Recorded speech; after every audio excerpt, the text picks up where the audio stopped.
लड़ाई में लगे। तुम्हारी बहन के गर्भ से जो 8वां लड़का होगा वो तेरा काल होगा, जिसके हाथ से तू मारा जाएगा। जो कंस ने ये शब्द सुने तो केसों को पकड़ करके देवकी को रथ के नीचे खींच लिया। झूठ कह रहे हो देवताओं, मेरा काल हो ही नहीं सकता, क्योंकि ये कंस अमर है। अगर मेरी बहन के गर्भ से वो सपोला पैदा होगा जो हमें मारेगा, तो हम उस वृक्ष को ही नहीं छोड़ेंगे जिसमें कोई फल लगे। मार दूंगा अपनी बहन को, समझ जाएंगे दुनिया के लोग कंस का काल मारा गया। कंस अमर है, अमर।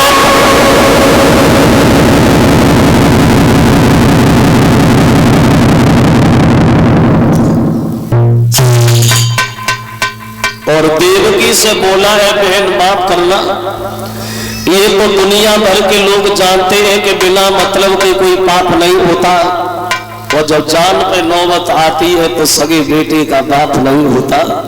तुम जिंदा रही तो हम जिंदा नहीं रहेंगे, और हम मर गए तो हमारे प्रजा के लोग हमारे पीछे रो रो के मर जाएंगे। हमने कभी किसी को दुखी नहीं देखा, मेरी आत्मा जन कैसी है। तो कहने लगी, भैया अगर हमारे मरने से तुम बच रहे तो हमें मार दो। कंस ने जैसे ही देवकी को मारना चाहा तो वसुदेव बीच में खड़े हो गए, और वसुदेव कहते हैं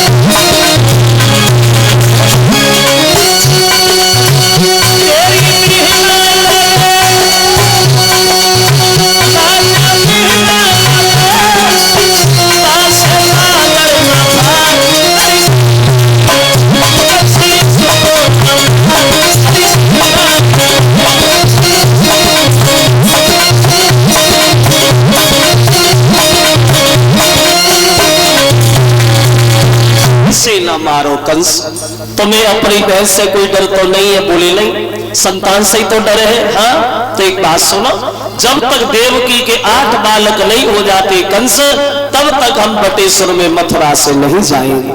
बच्चा पैदा होगा तुम्हारे पास लाएंगे, मारना छोड़ना ये फैसला तुम्हारे हाथ में है।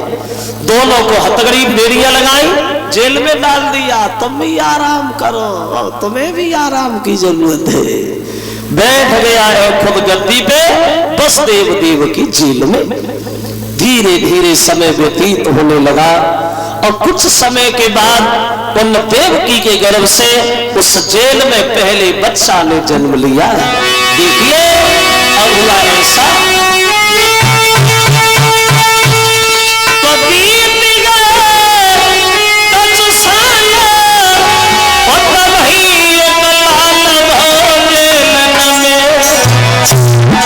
वसुदेव देवकी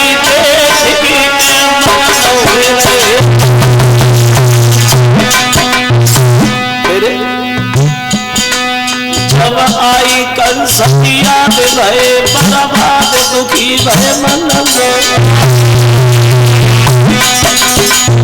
जाने का लिख दई राम मन में।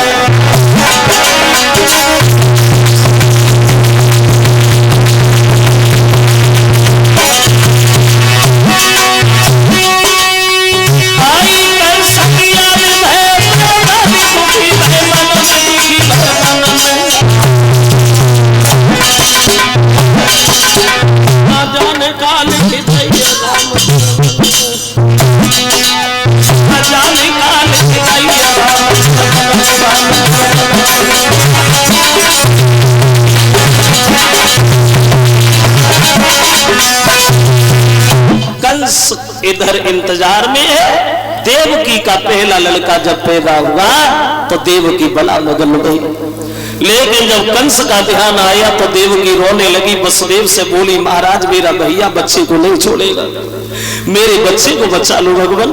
तो वसुदेव कहते हैं, देवकी सुनो, माँ होने के नाते जितना दुख तुम्हें है तो पिता होने के नाते उतना ही दुख हमें है। अगर इस बच्चे को आज लेके न गए तो कंस को खबर तो वैसे भी लग जाएगी, फिर पता नहीं हमारे साथ क्या करें। इसलिए हमारी एक बात सुन ले देवकी। तो बोले करे दिल में धीर सबर कर गिरी दिल को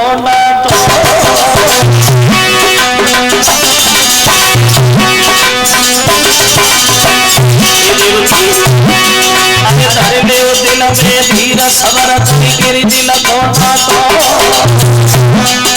जो जीवन के बिना बिना बेटा के लिखो जो ब्रह्मा ने और सोई हुई के मिटे नाय कोई मिट भैया सुनत ही मैया रोत लगी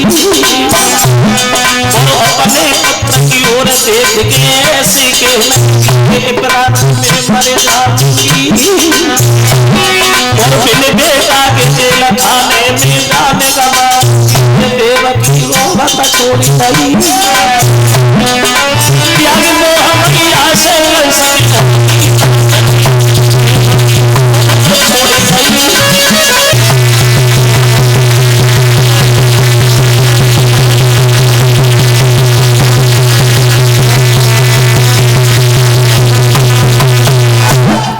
देवकी को रोता छोड़ा कंस के पास बच्चे को लेकर के पहुंचे। कंस ने जब बच्चे को मारना चाहे तो अंदर आत्मा से आवाज आई, कंस इसे क्यों मार रहा है?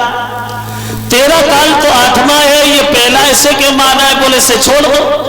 तो कंस ने बच्चे को छोड़ दिया। बोले बेनो साहब आत्मा उसे लाना, हम इसे नहीं मारेंगे, अब हमें यकीन है कि तुम हमारे साथ दगा नहीं करोगे।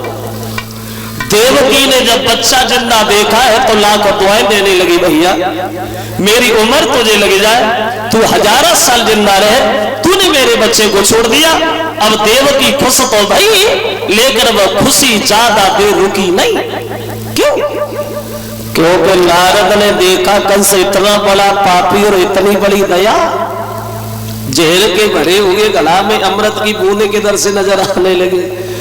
अगर इससे ऐसी दया आई तो भगवान को आने में बड़ा देर लगेगी। इसका पाप का गला जितनी जल्दी भर जाए उतना ही कम है।